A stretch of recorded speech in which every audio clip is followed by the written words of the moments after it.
마지막으로 오늘의 로켓 배송 종목이 공개가 될 차례가 됐습니다. 오늘 최용동 전문가님께서 가져와 주신 종목은 두 가지인데요. 어떤 종목을 들고 와 주셨을지 바로 만나보도록 하겠습니다. 전문가님, 오늘 같은 하락장 속에서는 어떤 종목에 좀 주목을 해주셨을까요? 일단은 이 종목은 우리가 배웠으면 앞전에 우리가 원포인트 기법에서 섹터 배웠잖아요. 네. 거기에서 좀 관심을 좀 가질 만한 종목을 한 종목 좀 소개시켜 드리는 게 오히려 오늘 같은 장에서는 더 도움이 되시지 않으실까 싶어가지고 거기에 좀 연결고리를 좀 만들어서 말씀을 좀 드리도록 하겠습니다. 자, 그래서 뭐 단기적으로 이 종목 뭐 성과가 나와 뭐 좋으면 좋을 것 같기는 한데 뭐 중장기적 흐름으로도 좀 만만치 않은 좋은 종목이다라는 거 말씀 좀 드리도록 하겠습니다. 자, 일진전기라는 종목입니다, 여러분들. 일진전기 많이 아시죠, 여러분들? 오늘 이 주가가 조금 올랐어요, 사실. 오르다가 상승을 하다가 오장 들어서 조금 힘이 빠지는 그런 모습을 좀 보여줬습니다. 확실히 시장을 이기지는 못했다라고 보시면 좋을 것 같습니다. 하지만 여전히 매력적인 산업을 가지고 있다라고 보시면 좋을 것 같습니다. 자, 기본적인 이야기는 일단은 2025년도 1분기 실적이 어닝 서프라이즈 발표를 했습니다. 뭐 얼마 안 돼요, 사실. 어닝 서프라이즈 비율로만 따지게 되면은 그렇게 많지는 않거든요. 근데 그 중에 한 종목이 바로 일진전기다라고 보시면 좋을 것 같고, 이 실적에 대한 기대치들이 워낙 있다 보니까 주가가 조정이 나왔다 하더라도 굉장히 빠른 시간 안에 리바운딩이 된 그런 종목이라고 보시면 좋을 것 같습니다. 주된 이유들을 좀 보시게 되면 물론 2024년도 4분기에 실적 자체가 약간은 좀 더딘 부분들도 없지 않아 있어요. 그리고 2024년도가 본격적으로 성장을 하기에는 아직은 좀 미진했던 부분들도 좀 없지 않아 있습니다.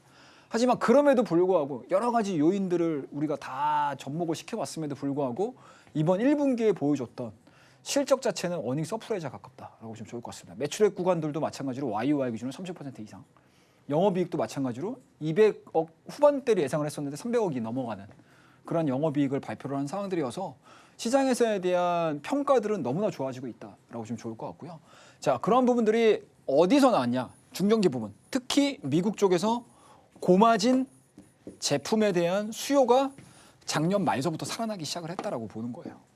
그에 따라서 하반기에도 마찬가지로 중전기 부분에 있어서 어떻습니까, 여러분들? 중전기 부분에 있어서 미국 중심으로 한 수주가 이미 수주를 받아놨던 제품들이 있거든요. 이 제품들이 2분기, 3분기, 4분기에 순차적으로 반영이 될 거예요. 그럼 1분기에 2024년도 4분기에 있었던 수주 물량들이 반영이 되면서 어닝 서프라이즈를 냈다라고 하게 되면 이 수주 자체가 어떻습니까, 여러분들? 2분기도 마찬가지고 3분기도 마찬가지고 4분기도 마찬가지로 안정적으로 잡힐 가능성이 높아요. 그러니까 쉽게 말씀해서 실적이 깨질 일이 별로 없다는 얘기죠. 거기에다가 제가 앞서 말씀드렸듯이 어떻습니까? 우리나라를 중심으로 한 전력 수요에 대한 기본 설립 자체가 계속 우상향되는 과정에 진행이 되고 있잖아요. 그러면 우리나라를 중심으로 한 이러한 특수한 변화기를 만들 수 있는 기업들의 실적 부분들은 우상향될 수 있는 가능성이 상당히 높겠죠. 그러면 밀리더라도 한 번쯤 시장에서 관심을 받을 만한 종목일 수도 있고요.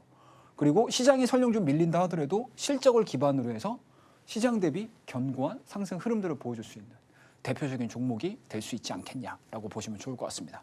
자, 일봉에 대한 흐름들이에요. 어떻습니까, 여러분들? 너무 좋은가요? 아니면 좀 부담스럽게 느끼시는 건가요? 아마 두 가지 의견으로 굉장히 많이 나눠질 것 같기는 해요. 아, 이거 많이 오른 거 아니야? 그리고 또 다른 분들께서는 잠깐만, 이게 주가가 많이 올라왔더라도 앞으로에 대한 실적 부분들이 계속 우상향을 그려준다고 하게 되면 현재의 주가는 별 의미가 없다.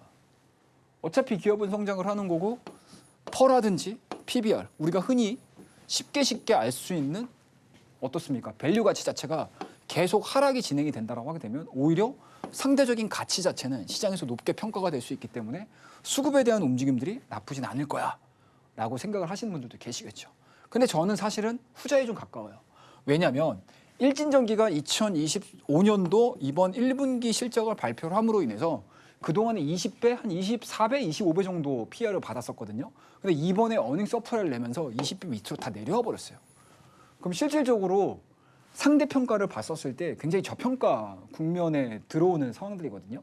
그리고 앞으로 하반기의 실적 부분들이 조금 더 우수하게 좀 나와준다고 하게 되면 추가적인 상승 흐름들까지도 점쳐볼 수 있는 상황들이기 때문에 단순하게 절대평가로 올해 1월 24일 날의 고점이 37,000원이니 지금 구간에서는 가격이 비싼 거 아니야? 라고 생각을 하시기보다는 앞으로의 실적 대비해서 현재에 대한 주가 자체가 오히려 더 매력적으로 느끼실 수 있는 그런 대표적인 종목이 될 수 있지 않겠느냐라는 관점이에요.